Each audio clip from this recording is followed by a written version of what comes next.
마음의 온실 오늘의 이야기. 여러분의 구독과 좋아요는 큰 힘이 됩니다. 저는 정혜수입니다. 1964년생 올해 61입니다. 교사로 평생을 살았고 은퇴했습니다. 그 뒤로 나는 점점 사라지는 기분이었습니다. 아내는 병으로 세상을 떠났고 아들은 외국으로 나가 연락이 끊겼습니다. 아침에 일어나도 부를 이름이 없었습니다. 매일 아침 눈을 뜨면 텅 빈 집이 나를 반겼습니다. 식탁 위엔 혼자 먹기엔 너무 큰 밥솥이 있었고 거실 소파엔 아내가 뜨개질하다 놓아둔 털실이 그대로였습니다. 나는 그것을 치울 수 없었습니다. 치우면 정말로 그녀가 사라지는 것 같았으니까요. 밤이면 무릎이 쑤셨고 잠은 2~3시간밖에 오지 않았습니다.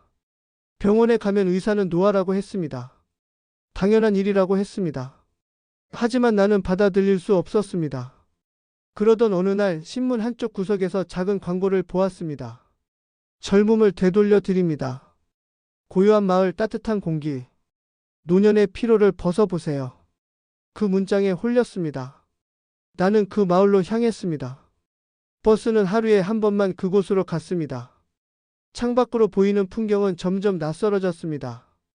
도시의 소음이 사라지고 산과 안개만이 남았습니다. 마을 입구에 도착했을 때 해는 이미 기울고 있었습니다. 마을은 산속 깊숙한 곳에 있었습니다. 안개가 낮게 깔려 있었고 바람은 한 번도 멈추지 않았습니다. 나를 맞이한 건 간호사 복장의 여자였습니다. 그녀의 이름은 은하였습니다. 정혜수 선생님이시죠? 그녀는 내 이름을 먼저 불렀습니다. 나는 놀랐습니다. 예약할 때 이름을 남기긴 했지만 이렇게 친근하게 부를 줄은 몰랐습니다. 불면증과 관절통이 있으시죠? 그녀는 미소를 지었습니다. 여기선 그런 것들이 서서히 사라집니다. 그녀의 말투는 부드러웠지만 이상하게 차가웠습니다. 나는 믿었습니다. 믿고 싶었습니다. 집은 마을 끝 언덕 위에 있었습니다.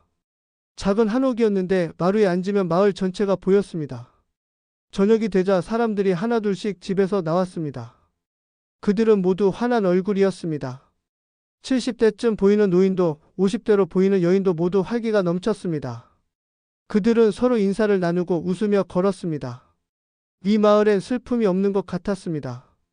밤이면 멀리서 노래가 들렸습니다. 우린 모두 늙어가지만 언제나 젊은 상태일 수 있다. 그 말이 반복되었습니다. 처음엔 종교 단체의 구호인 줄 알았습니다. 하지만 다음날 어제 봤던 노인이 젊은 얼굴로 나를 인사했습니다.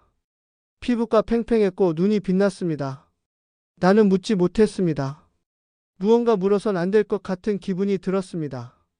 낮 동안 나는 마을을 걸었습니다. 작은 도서관이 있었고 공동 식당도 있었습니다. 사람들은 친절했지만 누구도 자신의 과거를 말하지 않았습니다. 여기 오기 전 이야기는 중요하지 않아요. 한 할머니가 말했습니다. 중요한 건 지금이죠. 그날 저녁 은하가 내 집을 방문했습니다. 손에는 따뜻한 차 한 잔이 들려 있었습니다. 잘 적응하고 계신가요? 그녀가 물었습니다. 나는 고개를 끄덕였습니다. 다들 친절하고 공기도 좋습니다. 하지만 한 가지 궁금한 게 있습니다. 그녀가 찻잔을 내려놓았습니다. 말씀하세요. 사람들이 정말 젊어지는 건가요? 내 질문에 그녀는 잠시 침묵했습니다. 그리고 천천히 고개를 끄덕였습니다.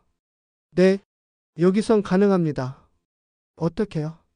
그녀의 눈빛이 흔들렸습니다. 오늘은 특별한 날이에요. 젊음을 나누는 의식이 열립니다. 직접 보시면 이해하실 거예요.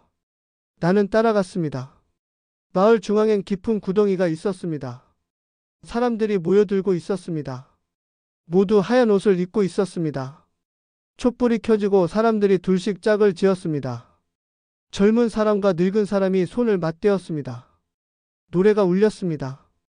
우린 모두 늙어가지만 언제나 젊을 수 있다. 목소리들이 하나로 모였습니다. 공기가 떨렸습니다. 그리고 빛이 번쩍였습니다. 누군가 쓰러졌습니다. 노인이었습니다. 그와 손을 맞댔던 젊은 여자가 웃고 있었습니다. 아니, 웃고 있던 게 아니었습니다. 그녀는 변하고 있었습니다. 피부가 팽팽해지고 눈빛이 살아났습니다. 반대로 쓰러진 노인은 사라졌습니다. 말 그대로 사라졌습니다. 바닥에 아무것도 남지 않았습니다. 내 심장이 뛰었습니다. 이건 의학이 아니었습니다. 이건 무엇인가요? 그때 내 어깨를 붙잡은 사람이 있었습니다. 젊은 남자였습니다. 그는 내 귀에 속삭였습니다. 움직이지 마세요. 지금 눈에 띄면 다음 차례가 당신입니다. 나는 숨을 참았습니다. 남자는 나를 어둠 속으로 이끌었습니다. 사람들의 노래 소리가 멀어졌습니다. 그는 나를 작은 헛간 뒤로 데려갔습니다. 저는 윤호입니다. 그가 말했습니다. 이 마을은 사람을 젊게 만드는 곳이 아닙니다. 다른 사람의 시간을 훔치는 곳이에요. 나는 믿을 수 없었습니다. 그러나 방금 본 광경이 머릿속을 맴돌았습니다. 사라진 노인, 젊어진 여자. 그게 무슨 뜻입니까? 내 목소리가 떨렸습니다. 윤호가 말했습니다. 그들은 교환이라 부릅니다. 한 사람의 수명을 다른 사람에게 옮기는 거예요. 젊음을 원하는 사람이 나이 든 사람의 남은 시간을 흡수합니다. 그리고 나이 든 사람은 사라집니다. 그럼 나도? 당신도 표적입니다. 혼자 온 사람, 돌아갈 곳이 없는 사람. 그런 사람들을 이 마을은 찾아냅니다. 며칠 후 나는 은하를 찾아갔습니다. 그녀는 차분히 웃었습니다. 교환이란 게 사실입니까? 내 질문에 그녀는 잠시 침묵하더니 고개를 끄덕였습니다. 그건 선택이에요. 누군가 젊음을 원하면 누군가는 남은 시간을 내어줍니다. 그녀의 눈빛이 떨렸습니다. 하지만 강제는 아니에요. 모두가 동의합니다. 사라진 사람들도 동의했다는 말입니까? 그들은 지쳤어요. 살아갈 이유를 잃었죠. 여기서 그들은 의미를 찾습니다. 누군가를 젊게 해주는 것으로. 그때 나는 그녀의 목 아래를 보았습니다. 희미한 흉터가 있었습니다. 그 모양이 낯익었습니다. 나는 숨이 멎었습니다. 은하, 너냐? 그녀의 눈이 커졌습니다. 그리고 천천히 고개를 끄덕였습니다. 맞아요. 선생님. 그녀의 목소리가 떨렸습니다. 25년 전 선생님이 나를 살려줬죠. 학교 옥상에서 떨어지려던 나를. 기억이 떠올랐습니다. 그때 그 학생, 은하, 가정폭력에 시달리던 아이. 내가 그 아이를 잡았습니다. 병원까지 데려갔습니다. 그리고 그 아이는 전학을 갔습니다. 나는 그 후 소식을 듣지 못했습니다. 그때 선생님이 말했잖아요. 은하가 울고 있었습니다. 언젠가 내가 행복해지면 그때 나도 보답받을 거라고. 나는 그 말을 잊지 못했어요. 그래서 기다렸어요. 이 마을에서. 선생님이 오실 거라고 믿었어요. 은하, 이건 잘못됐어. 이건 살인이야. 아니에요. 그녀가 소리쳤습니다. 이건 순환이에요. 젊음을 원하는 사람과 삶에 지친 사람의 교환이에요. 선생님도 지쳤잖아요. 혼자 남겨져서 아무도 없어서. 여기선 그 고통이 끝나요. 내 시간을 누가 가져간다는 거야? 나요. 은하가 웃었습니다. 이제 내가 약속을 지킬 거예요. 선생님의 젊음을 되돌려 드릴게요. 그리고 나는 선생님의 나이를 받을 거예요. 그날 밤 윤호가 찾아왔습니다. 은하는 핵심 인물이에요. 그녀가 교환을 관리합니다. 그는 나를 데리고 마을 뒤편으로 갔습니다. 낡은 건물이 있었고 그 아래로 계단이 이어졌습니다. 지하로 내려갈수록 차가운 공기가 흘러나왔습니다. 계단 아래엔 수십 개의 침대가 있었습니다. 사람들이 누워 있었습니다. 숨은 쉬었지만 눈은 감긴 채였습니다. 이게 뭡니까? 내가 물었습니다. 교환 후 남은 껍질이에요. 윤호가 대답했습니다. 몸은 젊지만 정신은 없습니다. 교환이 실패한 경우들이죠. 또는 양쪽 모두 살리려다가 이렇게 된 경우들. 나는 가까이 다가갔습니다.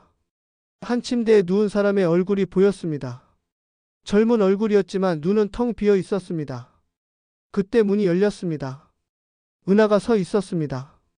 그녀의 손에는 권총이 들려 있었습니다. 윤호, 멈춰요. 그녀의 목소리가 차가웠습니다. 선생님을 데려가지 마세요. 윤호가 앞으로 나섰습니다. 은하, 이건 잘못됐어.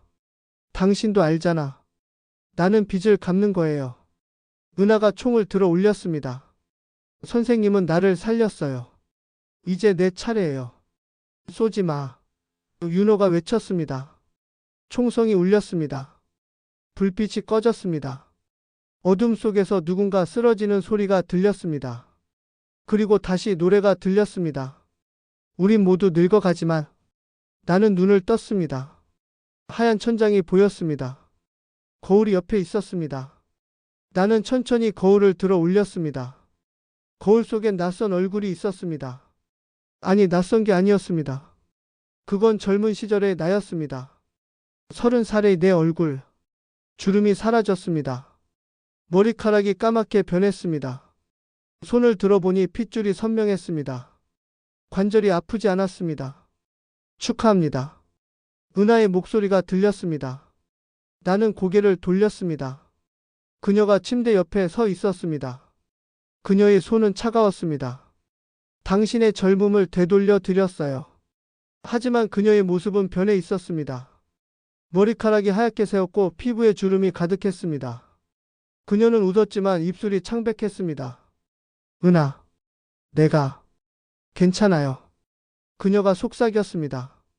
이제 우리는 같은 나이예요. 선생님이 나를 살렸을 때의 나이. 뒤에서 윤호가 뛰어들었습니다. 그녀는 당신의 시간을 흡수했어요. 멈추세요. 아직 되돌릴 수 있어요. 나는 두 사람 사이에 섰습니다. 멈춰요. 다 멈춰요. 빛이 폭발했습니다. 모든 게 하얗게 물들었습니다. 그리고 모든 게 조용해졌습니다.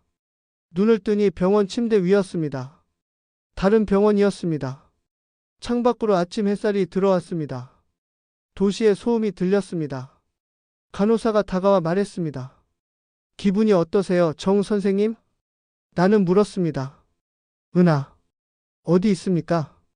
간호사는 잠시 멈췄습니다. 그 이름은 낯선데요. 그런 분은 없어요. 선생님은 산에서 조난당한 채 발견됐어요. 일주일째 여기 계세요. 마을은? 그 마을은 어디 있습니까?